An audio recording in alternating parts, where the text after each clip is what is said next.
So one of the things that's really important is we've talked about using therapeutic hypothermia to treat these patients, but anyone who's critically ill comes in after a cardiac arrest, gets return of spontaneous circulation, gets hypothermia started in the emergency department, maybe goes to the cardiac catheterization lab because they're having a heart attack and the cardiologists are going to open a blocked vessel. That person's critically ill. They're going to be on a ventilator. They're going to be, if they're getting therapeutic hypothermia, comatose after that arrest, and they need all of their care delivered in a systematic fashion. People need to address how much fluid they're going to get. What are we going to maintain their blood pressure at? What are we going to do about their electrolytes? How are we going to treat their sugar if it becomes high? How are we going to treat their potassium if it becomes low? How are we going to manage their ventilator? How are we going to assess their neurologic status? So all of those things go into what we call a bundle of care, which means all of the care that goes to taking care of that patient. So we know that therapeutic hypothermia works for patients with shockable rhythms. And the question is, what other aspects of care do we do for these patients to optimize their outcomes? And we're going to look at some of those things now. And this is one of the things that's on the horizon, is how you put together this whole bundle of care to give the patient the most chance of surviving their cardiac arrest and recovering neurologically. So these are the 2005 American Heart Association guidelines for the treatment of pulseless patients, patients who are in cardiac arrest. And on one side they talk about shockable rhythms, and on the other side they talk about patients who don't have shockable rhythms. And they talk about how you treat these things: shock them, do chest compressions, give them drugs. And then the goal is obviously to get a pulse back. And then what the guidelines say is, if a pulse is present, begin post-resuscitation care. These are the 2005 guidelines. The 2010 guidelines came out last year. And so what I think about when I read something like this is begin post-resuscitation care. I want to turn to the chapter on post-resuscitation care. So I open the guidelines to the chapter on post-resuscitation care, and I can read it quickly because this is the entire chapter. It doesn't tell us anything. There is no chapter on post-resuscitation care in the 2005 guidelines. And it's not because the American Heart Association didn't think about this, but we really didn't know what to do other than therapeutic hypothermia for these patients, and this was just really starting to be addressed. So the 2010 guidelines give a little more data, and there was a 2008 paper that the American Heart Association oversaw to treat post-cardiac arrest syndrome, and talked about all the different aspects of that post-arrest care and the best data that was available to treat that. So let's look at a patient that we treated with therapeutic hypothermia and look at the timeline of this person. So this is a middle-aged person who had a ventricular fibrillation arrest outside of the hospital, and it took 18 minutes to get return of spontaneous circulation in this patient. So that patient is far into what Becker and Weisfeld called the metabolic phase. And indeed, that patient was defibrillated 4 times. They were in a location where there was an AED available, and so this person benefited from high quality pre-hospital care. Someone did chest compressions. It was a witnessed arrest. Someone got the AED. They were shocked 2 times with the AED before EMS arrived. And then EMS got there. They put in an IV.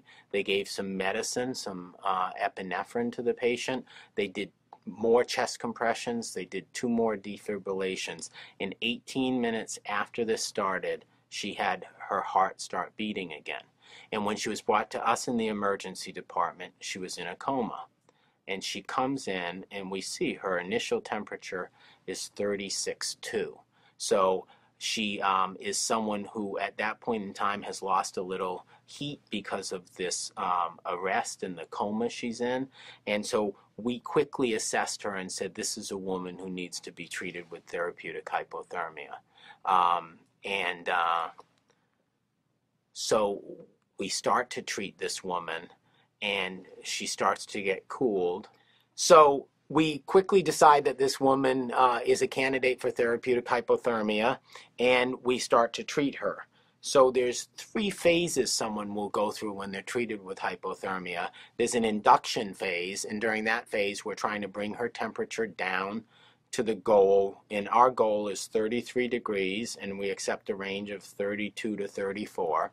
So we induce that temperature, and then we're going to maintain her for 24 hours at 33 degrees, and then we're going to rewarm her. And during this time, in addition to delivering hypothermia, there's a lot of other things that we need to do. There's a lot of physiologic changes that are occurring in this person. Some of them are induced by the hypothermia. Some of them are a result of the arrest and ischemia and reperfusion injury.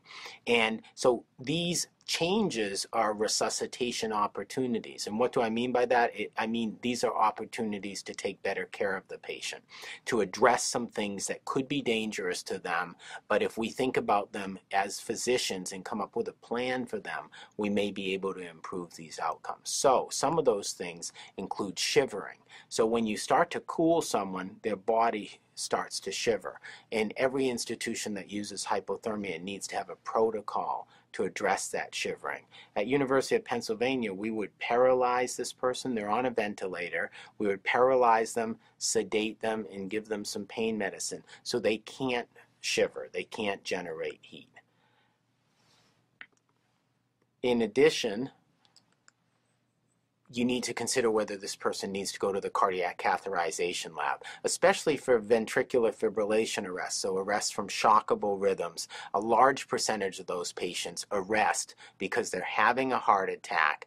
They have an area of their myocardium, their heart muscle, that is not receiving any blood flow, does not have any oxygen delivery. That muscle is dying, and it's dying because there's a blocked off artery that carries the blood to the muscle of the heart. So these are the arteries that go over the top of the heart and deliver muscle to the blood, deliver blood to the muscle of the heart itself. Those are called your coronary arteries. And a complete blockage of those leads to a heart attack, a myocardial infarction in medical terms, and those can lead to cardiac arrest. So if there's signs of a heart attack on the person's EKG, electrocardiogram, that we get after they have return of spontaneous circulation, those patients need to go to the cath lab and have their vessel opened. And those are the patients who do the best, because we have an easily treatable cause of their arrest, and then we can treat the rest of their problems.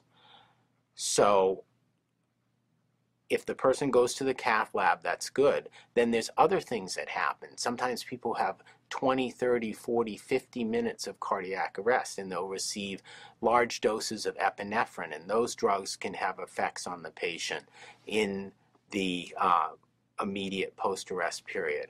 And then oxygen is essential to cell metabolism. It's essential to life, but it's also can be toxic to patients. So we're starting to figure out what the optimal amount of oxygen to give people after cardiac arrest is, and it may not be the 100% oxygen we've given people for years. So we need to consider those things too in these patients.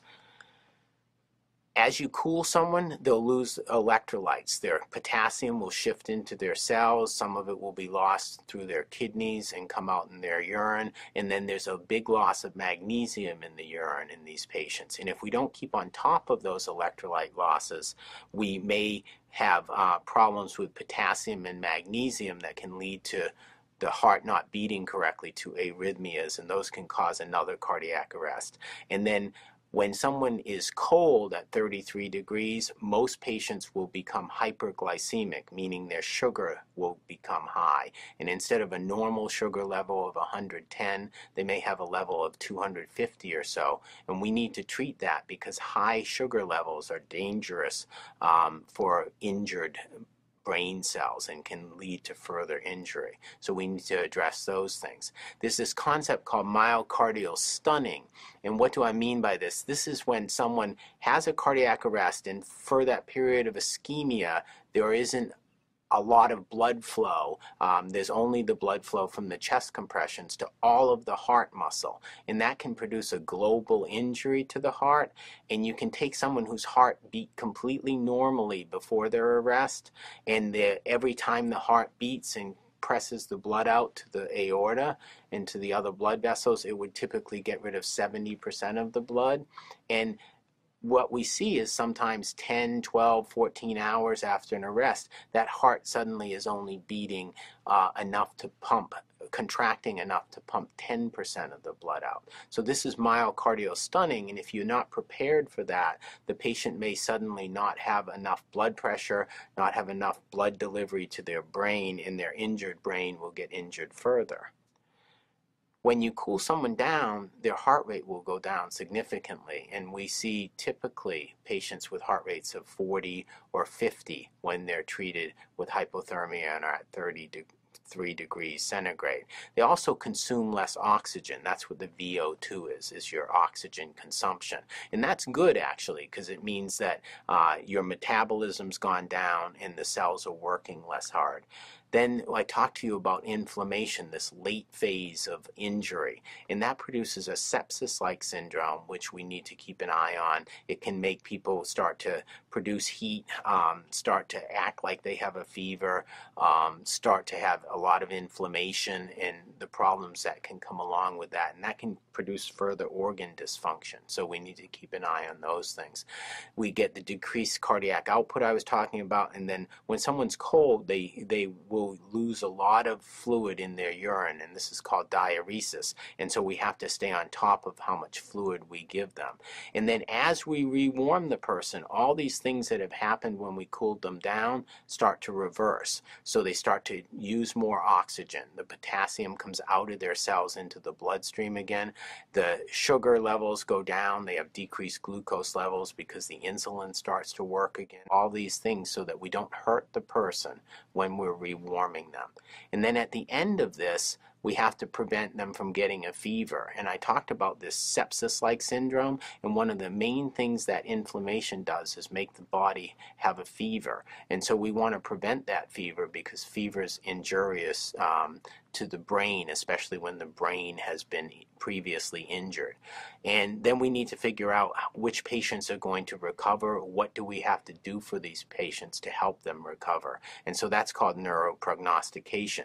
So I spent a long time here because I want to show you the complexity of taking care of a patient during these several hours that happen after a cardiac arrest. And so we're talking about 24 hours, 48 hours, and this goes on. In many patients, we need to really do critical care and wait for them to recover for 3, 4, 5, 6, 7 days after a cardiac arrest before they'll wake up again. So how are we applying this knowledge to post-arrest patients at Penn? The randomized trials, the landmark trials, came out in the New England Journal in 2002, and we started putting together a protocol here at Penn in 2004 and started treating our first patients in the spring of 2005. And when we did this, we were aware that we would have to manage more than just the hypothermia, so we said we need to have a whole bundle of post-arrest care. And this is a difficult thing because I told you, here's a patient out here and they arrest at home, and so EMS is going to pick that person up, and they may get return of spontaneous circulation with EMS. They'll come to the emergency department. We'll treat them. They may go to the cath lab to get a blocked vessel opened up, and then they'll go to the CCU, or they may go to the medical intensive care unit, and then they need to be treated for a while. And during that time, there'll be neurologists involved, and there'll be ICU doctors. And then if they're lucky enough to get better, some of them will go back to home, but some of them may need to go to rehab. And so the point of all this is these are not patients who are just in one part of the emergency of the hospital. These are patients who will be in all parts of the hospital, and they're going to have several people taking care of them during that time. So you need to know who's going to take care of these patients. And you also need to know what's your baseline. I showed you our data at Penn where we knew that only 10% of the arrests brought to us survived to discharge at the time we started our program. So that's what I would call defining your baseline. You need to know your data, so you need to know if the whole protocol you put together is helping these patients or not. You need to identify your champions. These are going to be the people in all the different departments that are going to take care of the patients and are going to advocate for this care. Then you have to write a protocol. You have to say how you're going to take care of these patients. Then you have to educate the nursing staff, the physician staff, the residents if you're a teaching institution, and disseminate this knowledge so everyone knows what you're doing. And then someone needs to be at the bedside actually delivering this care. And then you need to monitor your progress so you can compare your outcomes to your baseline and say, I'm helping patients and patients are recovering from the therapy I'm delivering. Because the last thing you want to do is spend all this time putting this protocol together and actually have it hurt the patients. So this is a big production and there's a lot going on. Here at Penn, when we did this, we said we have to come up with a whole bundle of care. So we said if the person's having a heart attack, a myocardial infarction, they're going to take an early trip to the cath lab. The recommendation is that from the time someone gets to the hospital to the time the vessel is opened up should be less than 90 minutes. And we still try and achieve that even when the person's had a cardiac arrest first. Then early hemodynamic optimization. This is a concept that came out of our sepsis work, treating people with severe infections. And we tried to come up with what's the best approach to managing their blood pressure, managing how much fluid's in their vessels, managing how much oxygen is delivered to their cells. Treat them with therapeutic hypothermia because that's the cornerstone of the therapy we're talking about to treat ischemia and reperfusion injury. Manage their glucose, protect their lungs by coming up with the best ventilator management strategy and the best amount of oxygen to give these people. And then deciding, is this patient irreversibly injured? So this is what we talked about as neuroprognostication, and this isn't easy to do in someone who's been comatose and is given medications to sedate them, and we need to have a whole protocol to do that because we want to help the people who have a chance to recover, but we don't want to treat patients who have no chance to recover and the problems that come along with that for the family, the expectations that someone will recover when they're irreversibly injured. And these are hard things to sort out, and this is stuff that at all hospitals around the world that are doing post-arrest care, they're still working on diligently. So this is a study we did when we first started our protocol, and we looked at the whole bundle of care we were doing, where we were doing therapeutic hypothermia and a lot of hemodynamic optimization. And what we said, let's compare these first patients we treat to historic controls, and let's see if we're helping these patients and how much we're helping them. And so we looked at the first 18 patients that we treated and compared them to 18 case-matched historic controls. They could be from any rhythm. These were patients with shockable rhythms like ventricular fibrillation, but they were also patients with non-shockable rhythms like pulseless electrical activity or asystole. And they were in hospital arrest or out of hospital arrest. We cooled them down to 33 degrees and maintained that for 24 hours. We tried to keep their mean arterial pressure, which is a mixture of the high blood pressure, the systolic blood pressure, and the diastolic blood pressure, the low one. And we tried to keep their mean arterial pressure in an 80 to 100 range, which is a little higher than we do for other diseases. And the thought was that this would produce optimal brain perfusion. And what we found, so CPC 1 and 2 survivors, those are people who are neurologically intact after they're recovered from their cardiac arrest. And we found that the comatose patients in the historic controls before we started this protocol, 22% of them survived to hospital discharge neurologically intact, and we were able to double that with this comprehensive post-arrest protocol. So this has become standard of care for us at Penn, and we're pursuing ways to increase these numbers of survivors. So remember, this is 44% of the people who are comatose with return of spontaneous circulation after a cardiac arrest. It's not 44% of all the arrests we see. So looking at this over the last 5 years or so, through 240 patients we've treated here at Penn, we see very similar numbers. Historic controls, 22% survival, and now we're increasing that to 45% survival in all comers that we treat with hypothermia. And the good thing is that about 75% of these patients are neurologically intact at hospital discharge, and of the 25% who aren't, about half of them are at 6 months. And so what that adds up to is overall 6-month neurologically intact of 90%. So that's a very good number. It means only 1 in 10 patients is not able to go back to work, back to their families, and live the life that they were living before their cardiac arrest. And this is for all rhythms. For patients with shockable rhythms like ventricular fibrillation, we're having 75% of the patients survive to hospital discharge, and about 90% of them are neurologically intact at discharge. So we're having very good luck with those patients, and about 25% of the non-shockable patients are surviving their coma after their cardiac arrest.